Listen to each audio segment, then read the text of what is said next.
Hey, Jim, thanks for chatting some more today. I know that a lot of the folks that follow Island Retina love you and the whole team there. And so just spending a little bit of time to share a little background, I think would be great. I always like getting to know more of a team, and getting to know you has been awesome. We got a lot of cool things going on. So welcome, and tell us a little bit about yourself. I started my interest in ophthalmology after graduating from college. My college degrees are in biology and biophysics from the University of Massachusetts in Boston in 1983. An assistant professor at Harvard took an interest in me and asked me if I would like to start doing some research in her laboratory. My earliest research days were at the Massachusetts Eye and Ear Infirmary, a division of Harvard Medical School in Boston. From 1983 to 1989, I did actually retinal tumor research in a tumor known as retinoblastoma. I did research in something called PHPV, which stands for persistent hyperplastic primary vitreous. And also, I did some of the earliest studies on what's known today as retinopathy of prematurity. Back then, it was known as retrolental fibroplasia.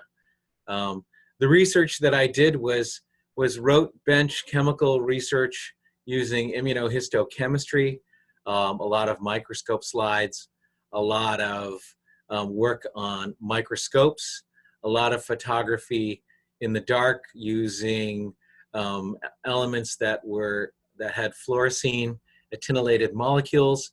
And back then, the sensitivity of what we had to take and had to be captured on film, these are back in the days of film and photography, took many, many hours. Not only that— Would you say that's two totally different worlds of getting started there and then moving into digital? You're exactly right. But not only that, what started out as research in ophthalmology, in research in ophthalmology, also gravitated me in the direction of where I wanted to be in clinical ophthalmology. The same clinical professor that I worked with was starting her retinal practice just outside of Fenway Park in Brookline, and asked me if I would like to learn how to be an ophthalmic assistant, because we met during a time at which I was doing some work in patient-related care, and we met initially while I was an assistant at the Brigham and Women's emergency room during my college years, and that was my college job. So of course I said an opportunity to return back to seeing patients in a clinical setting, I said yes. I actually did not give up my position at doing scientific research. I did both and worked very hard. Some of the days that I worked doing both research and clinical ophthalmology were divided doing research in the morning, seeing patients in the afternoon, or seeing patients in the morning and doing research in the afternoon and into the evening. And some long days, some very, very long days. 14, 15, 16-hour days, and worked very hard at that.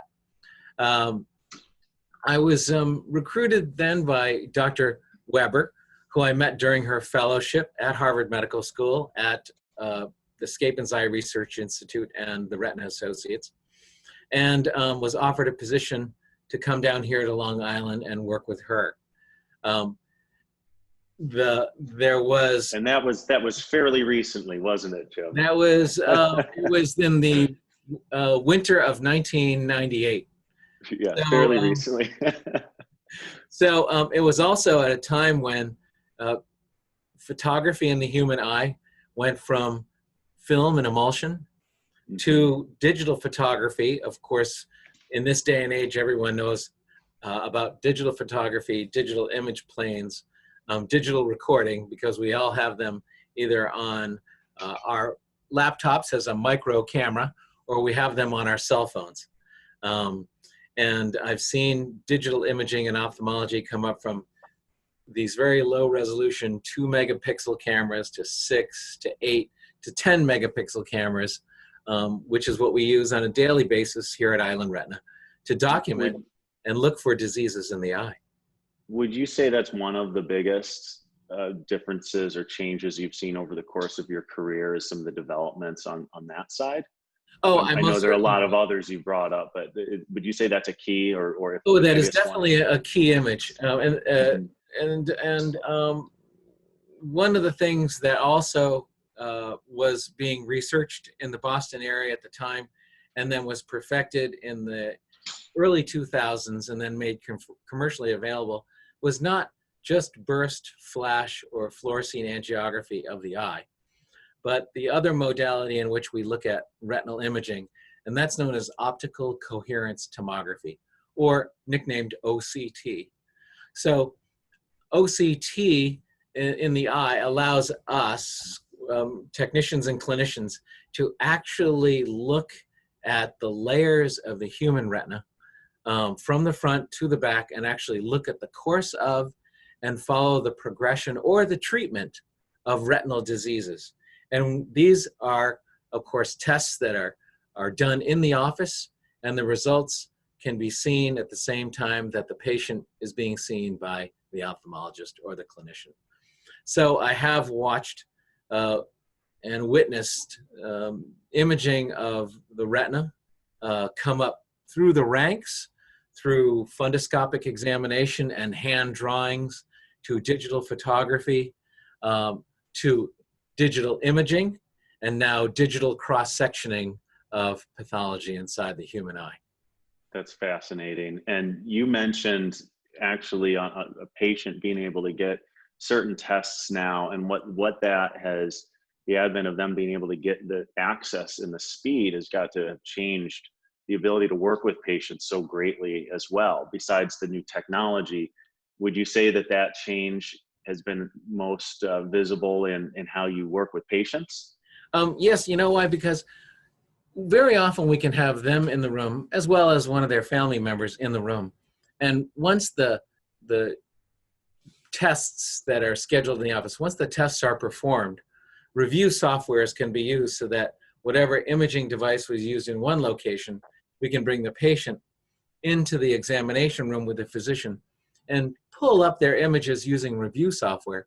And we can actually show them exactly where the problem is and whether or not the present course of treatment is working and it's getting better and it's establishing better visual recovery, or whether or not it's not working and we have to take a different venue. You hear and you're exposed to all different forms of the modalities of treatment, and of which in our practice, in retina care today, there are many. There are many, many forms of treatment. And I know that patient care is obviously near and dear to your heart, as are some other passions, which I think people love hearing some of the details of, the personal side. And if you could share, whatever you want to share here as far as some of the other things you're into, some of the other hobbies we've posted on Facebook or Instagram, the cycling, the bird watching, but you're a man of many talents. What are some things that in your life you enjoy doing outside of the Island Retina gig? Thank you very much. Yes, I'm very much an indoorsman and an outdoorsman, you could say. Many of the indoor activities I like to do, I'm very passionate about cooking.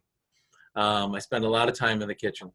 I'm passionate about what I can do in this hobby I have, which is model airplane building and flying.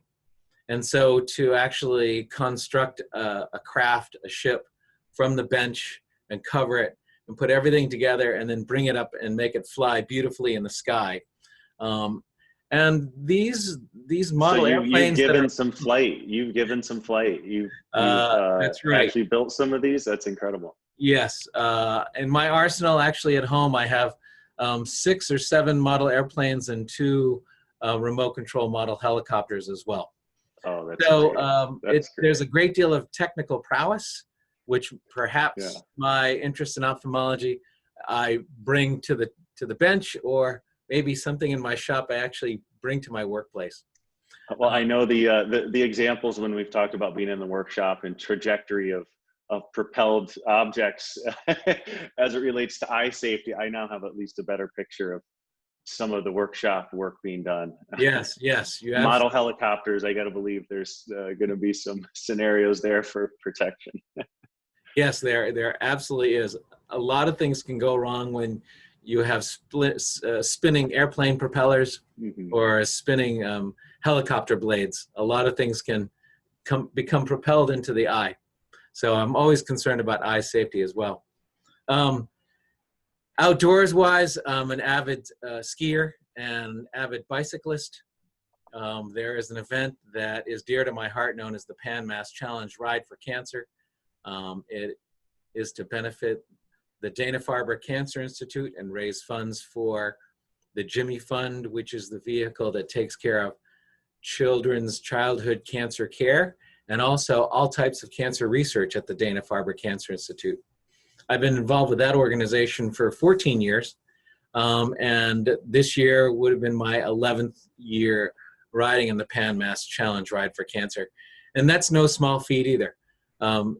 There are many hours and hours of training that need to take place, and the event is usually in August, and it spans 224 miles, and there are 6,400 bicycle riders for this event, and it takes us 2 days to cross the state of Massachusetts.